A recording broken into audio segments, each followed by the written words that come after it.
At this point in your career, why did you think the MBA was the thing to do? Yeah, it's a good question. The other day, I had the honor of interviewing fellow MBA, EMBA student Kaitlyn Anderson, hereafter known as Kaitlyn the Brave, because she volunteered to be my first ever podcast interviewee. And Kaitlyn is an ambitious young developer who has quickly moved up into technical management. I think you'll see why from the interview. We talk about Kaitlyn's journey to the MBA, through the MBA, her impressions so far, and what she hopes to get out of it, which of course, like me, includes putting it on my LinkedIn profile. She also gives a glowing account of her company and its very cool product. That's towards the end of the interview. You're not going to want to miss that. But enough of the old man, on to the interview. But like the grandfather in a Dostoevsky novel, I shall return and talk to you about the goodness of humanity, and of course plea with you to like, subscribe, and hit the bell notification. On to the interview.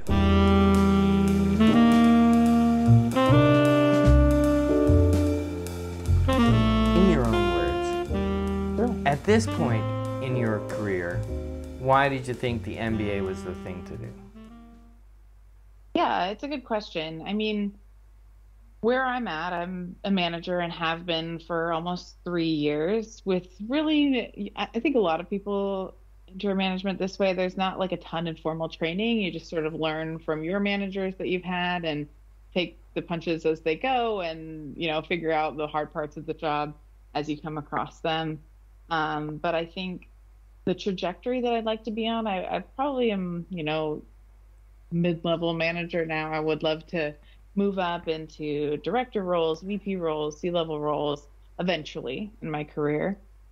And I think some of the concepts that you do get formal training on in an MBA is going to really help me understand businesses on a higher level, which is like one of the serious prerequisites for those roles. So I think that's like probably the biggest reason. I also like Quantic does it in a really cool way. Mm-hmm. I would not be getting my MBA right now if I would have to quit my job to do it. Or if I'd have to travel to campus to do, like, honestly, I'm a work from home person now. Like, Yeah. I leave to do fun things, but I don't think I would be doing it if it wasn't like the way that Quantic's doing it. Yeah. For me, there was a certain sense that taking an MBA would add legitimacy. Yeah.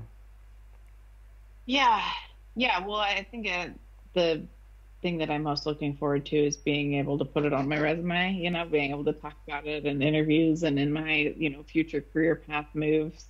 But yeah, I mean, any secondary degree is going to give you that edge and that sense of like, yeah, I'm qualified. I don't know. I think everyone in our industry deals with imposter syndrome at certain times, and being Yeah. able to have something, a piece of paper or whatever it is, to say, oh, I actually did learn how to do this, and Yeah. it's, helping me through my career is really helpful. So are there things, like when you see the list of our modules or concentrations or whatever, are there things in Quantic that you say, oh, that's something I really want to learn that I don't feel like I have any exposure to right now? There's certainly things that I'm more excited to learn than accounting. Oh my goodness, yes. Yeah, I'm like, here's my course summary. I do have ones that I'm like very excited about, which are not accounting, but accounting wasn't terrible. And also so quick. We got done with that really fast. I'm Yeah. like, great. Leading organizations is interesting. Advanced corporate level strategy. I'm very curious to see what's going on in that course. I'm not like, at least as of right now, I'm not thinking I'm going to like go start my own company. Mm-hmm. So some of the entrepreneurial pieces I'm like interested in, but not necessarily considering like something that's going to move me forward in the way that I'm looking for. But yeah, any of the leadership pieces I think are really going to be great. Honestly, that cultural intelligence course was really interesting. Yeah. I love the qualitative pieces, but it's the like strategies in how to be a people and deal with people. Yeah. I'm excited about. Because I think that, people like you and me who are dealing with numbers, that stuff we could learn on our own and competently, I think, because accounting is accounting. Yeah. But I think the stuff where we're having to deal with people, that's kind of the stuff that I'm also curious to kind of learn more about. And I think it's going to be a little bit harder for them to teach too. Like accounting is accounting, and there's numbers and there's figures and there's Excel spreadsheets and there's always a right answer. And so it's easy to structure a course around that where you're clicking buttons to see if they're the right answer. But I'll be curious when you get to the more subjective pieces where that plays in. So you are where you are at your point in your career. Did you, looking back, what do you think put you where you are now? I'm a musician, so I got into software to write music software. That was how I started to write software. But I mean, so in your journey, how did you end up there, do you think? Right. Or here? Yeah, I mean, I pigeonholed myself into STEM from the very beginning. I went to a tiny engineering school called Harvey Mudd, and they only have 8 majors, and one of them is computer science, engineering, biochem. There's no option to get an English degree there or a history degree there. I knew that's what I wanted to do. I excelled in it early on. Computer science kind of took me right away, and I really loved it. I took a course in school that was software development, and it was an Android app development course. And by virtue of getting that course under my belt, I got an internship as an Android developer, and then they hired me full-time after graduation, and just kind of followed that path. I think moving into management was probably, I could attribute that in equal parts to my ambition, which I have a lot of, and I want to move up. But also I have had really great leaders before, like that have sort of taught me and mentored me. And in particular, the leader, the manager that I had when I got promoted, saw an opportunity to help his direct report instead of saw a competitor for his job, which he totally could have seen. And put me in a role where I was able to sort of, flex those skills and get that experience. And I'm really grateful for that. Yeah. Shout out to Zach Babb. I think we do bump into people, that, we're kind of like the pinball in the machine a little bit. And it depends who you bump into, And like you say, you had that person who's the manager. If you'd had somebody else, your path would have been totally different, probably. On any way you paint it, at least from me becoming an Android developer, I would eventually have moved to management because that was always sort of my ambition. But I think, that particular manager made it a faster path for me and saw the opportunity to move me into that maybe sooner than I would have gotten at a larger company. Yeah. Yeah. And have you bumped into other people who've had an MBA? I mean, I'm just curious, like, of all the things you could have done, like, how did you think about, do an MBA? Like, was there somebody who had an MBA that influenced you or whatever? Good question. I can't think of anybody off the top of my head, but it was something that I just know that a lot of successful people in business get. I was toying around with, I definitely eventually want to get a master's degree. There are master's degrees in the computer science discipline that are still leadership master's degrees. Portland State University has a leading in tech master's degree that's one of the computer science MSs, and I considered that, but it's a lot more expensive and intensive. And I think for the path that I want to go down, an MBA is going to serve me just as well. Yeah. But yeah, it's a good question. I can't think of anybody off the top of my head that I'm oh yeah, they got an MBA and then did super well. And honestly, there's not a ton of people in the position that I'm in that go for them. I feel like. I guess, why Quantic? And, did you look at other options? I personally didn't. Well, I looked briefly, but... Yeah. That's a great question. I mean, like I said, I was kind of looking at options. Portland State had that one degree that I was interested in. They also have MBA. They have part-time MBA programs. I was looking at online MBA programs as well. And Quantic, just like they did with you, they have some sort of great recruiting team that reaches out to people directly on LinkedIn.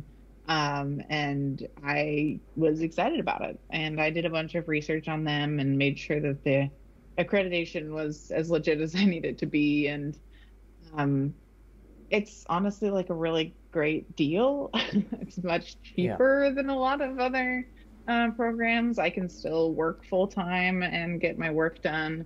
I feel like I learned the accounting concepts to the level that you should. Yeah. And I like the format. I think it's really great that it's so flexible. But yeah, I don't know. Quantic just sort of checked all the boxes and came at the right time. Mm-hmm. Yeah, there's something nice about being, this kind of marketing where they reach out to you. There's something, it does appeal to a certain kind of person, I think, like me, where you go, oh, that's nice to hear. You thought of me. Exactly. Yeah, I'm gonna find that person and figure out how me. How did they find me? I'm very curious to know that. Maybe I am, maybe I'm not, I guess. Depends on the answer. Well, I bet you could ask. They'd probably... Yeah, also, that's not to be a Quantic love fest, but their support and everything is really great. And they're very personable. Everyone I've talked to there. So, and they're quite helpful. Is there a question that I should have asked you? Like, is there something that you wanted to talk about that I didn't talk about? Well, I would talk about my company a little bit. I think we're doing cool stuff. I've been working at Streem, which is with 2 E's, because you can't have a tech company and not mess with the vowels. It's just one of the rules. But I've been working at Streem for a little over 4 years, and we are like a subsidiary company of Front Door, who is probably most famous for owning American Home Shield, the home warranty company. But they also, this year in April, released a new app called the Front Door app. And I guess I'll back up a little bit. Streem creates a video collaboration tool. And so it's kind of like FaceTime, except for it's cross-platform.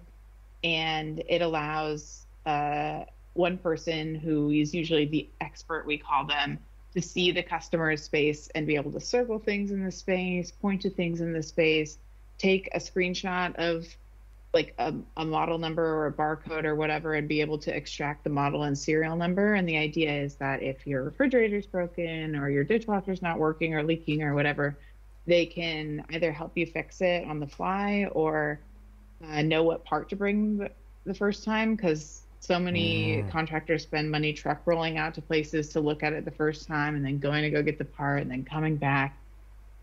And Front Door sort of taken that to the next level, where they hired 75 experts in the HVAC, electric,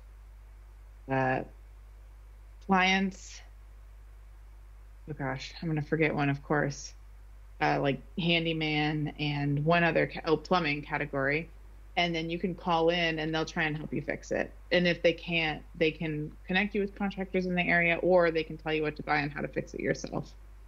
And it's been super cool. Like, I fixed one of my outlets that was totally broken that way on the phone with an expert.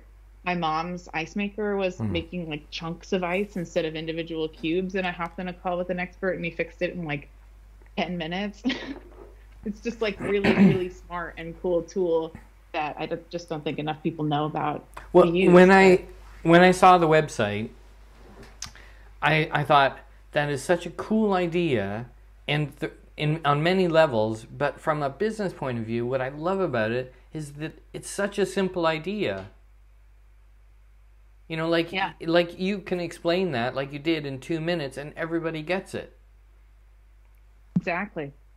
And there's actually so many use cases. Like Streem as a company has clients outside of Front Door. Front Door is our parent company, so they're our numero uno. But we have real estate agencies that like to use us to do virtual walkthroughs for clients. We have this company that does like rental cars, I think. When you return the car, they do a Oh, video call that's great. scan Yeah. to make sure that there's nothing wrong with the car. There's just like lots of uh, use cases for virtual support.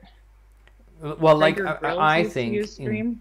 like my mother, who is 91, um, like is the kind of the perfect thing for her, Yeah. because she can sit, because she phones me and like the TV won't come on, and it's like, oh, Yeah. for the love of God, and so I have to, Plug now I in. have on my computer, like her remote control. I have a picture of it, and I have the manual, and I have a picture of the phone, and I have the TV, and I have the manual, and I say, okay, you need to push this button and this button because you pushed these buttons before.